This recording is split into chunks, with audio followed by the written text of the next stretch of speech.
mga senador, dapat sila yung agresibo or nagbibigay ng priority sa investigasyon para malaman ang katotohanan, totoo ba ang gentleman agreement.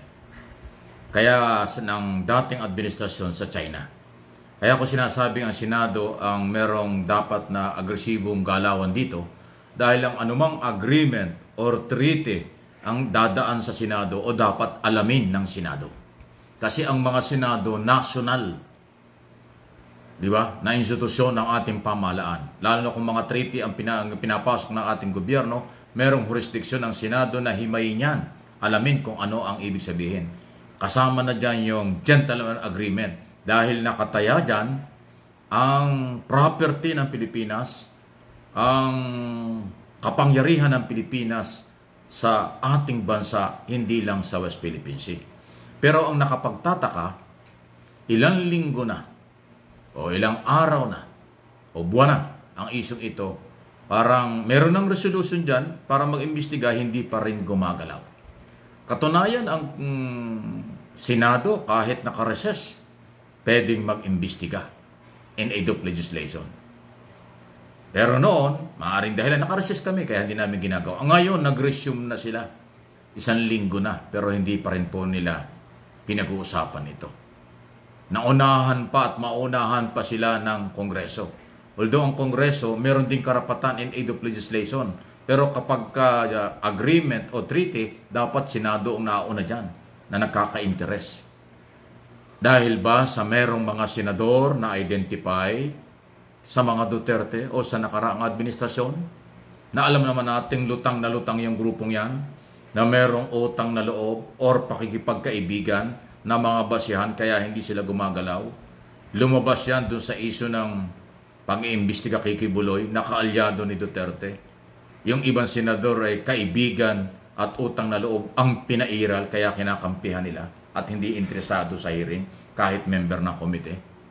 Ganon din ba dito sa isyu ng gentleman agreement na ang chairman dyan ng Committee on Foreign Relations ay si Amy Marcos, hanggang ngayon hindi pa nagpapatawag ng hearing, at yung kanyang mga kasamahan dyan identified din na malapit sa mga Duterte.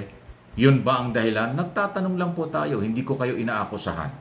Ngayon, kung yan ang dahilan, yung pagiging malapit kayo, tumatanaw kayo ng utang na loob at saka pagkakaibigan, ay siguro sa mga hearing, hindi naman masama siguro na maging neutral man kayo dahil property, exclusive economic zone ang pinag-uusapan dito. Ngayon, kung hindi kayo magiging neutral sa hearing na gagawin kung kailanman at mangingibabaw na kayo itagapagtanggol o papapil na parang abogado ng mga Duterte sa gentleman agreement na ito, kayo ay masisira sa bayan. Malapit na po ang eleksyon. Ilang buwan na lang eleksyon na. 1 taon eksakto eleksyon na sa Mayo ng 2025. Sigurado makakalimutan kayo ng tao. Sigurado kakalimutan kayo ng tao. Sigurado yung mga mamamayang matitino na hindi magugustuhan ang inyong performance sa mga komite at itong natitirang ilang buwan para sa inyong pagiging senador, malalaglag kayo, kakalimutan kayo sa next election. Yan ang pwedeng mangyari dahil exclusive na karapatan at kapangyarihan ng botanteng Pilipino mamili kung sino ang karapat-dapat. Kaya nakataya ang political career ng mga re-electionist na senador dito sa issue ng investigasyon sa gentleman agreement. At inyong mga performance at inyong pagkatao dyan sa Kibuloy case na ngayon ay nasa komite ni Hontiveros.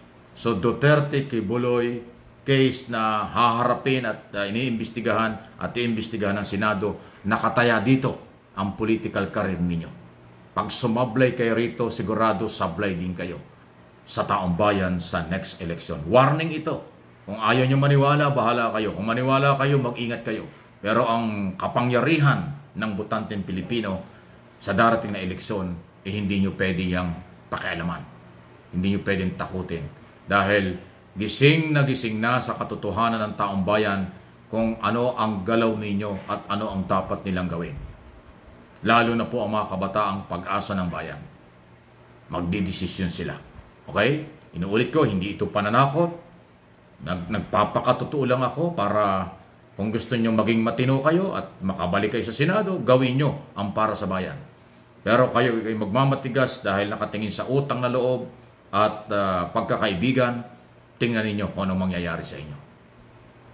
Live sa social media, live sa lahat ng balitaan ang mga nangyayari sa Senado. Halos 24/7 kasi magkakaiba ang oras sa abroad at saka dito. Ang mga overseas Filipino workers nakaabang din sa inyo. Nabutante rin yung mga yan sa national position.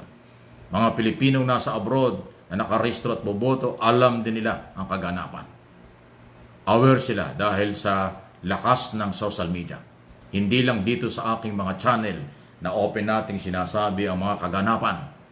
Alam ko nakakatulong tayo sa kanila at sila naman ay ating pinaglilingkuran. Kayong mga senador o mga politiko nasa oposisyon, administration o saan man, ang obligasyon nyo maglingkod sa bayan. Ako bilang Pilipino, kahit itong aking channel ay pribado o ito ay voluntary kong ginawa at voluntary natin pinanindigan, meron din akong obligasyon para sa katatagan ng bansa, katotohanan at kaalaman ng bawat Pilipino. Gagawin ko ang tama para sa kanila, para sa inyo. Yan ang ating paninindigan. Hindi tayo magpapagamit sa mga makasariling galaw. Ang ating gagawin ay gisingin, suportahan ang mga taong naninindigan ng tama. Mga taong naninindigan para sa kinabukasan ng ating kabataan, ng ating mga anak, mga magiging apo at kabataan na lahing kayumanggi Pilipino. Yan ang importante. Hindi pera, hindi kapangyarihan, kung hindi ang kinabukasan ng bansa na aabusuhin or sinasamantala nung iba. Puro pang sarili at political interest lang, hindi paglingkod at pagpapatatag ng bansa. Delikado yan. Kaya abangan natin itong natitirang ilang buwan na lang ng 19th Congress. Yung mga panukalang batas na importante, pag hindi nila ginawa, back to zero yan sa next Congress, 20 Congress na yon. Masasayang ang panahon, sayang ang pera. Marami hong panukalang batas, tapos na sa Kongreso, sa Senado, hindi pa gumagalaw.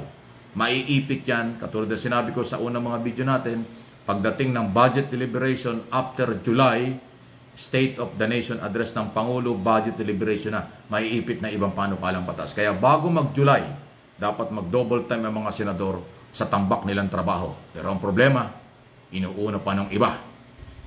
Ang mga chismis, paninira, intriga ng mga identify na nagsusubo ng mga isyong ito sa mga senador na kailang kaalyado na anti-Marcos ang galaw at ginagalawan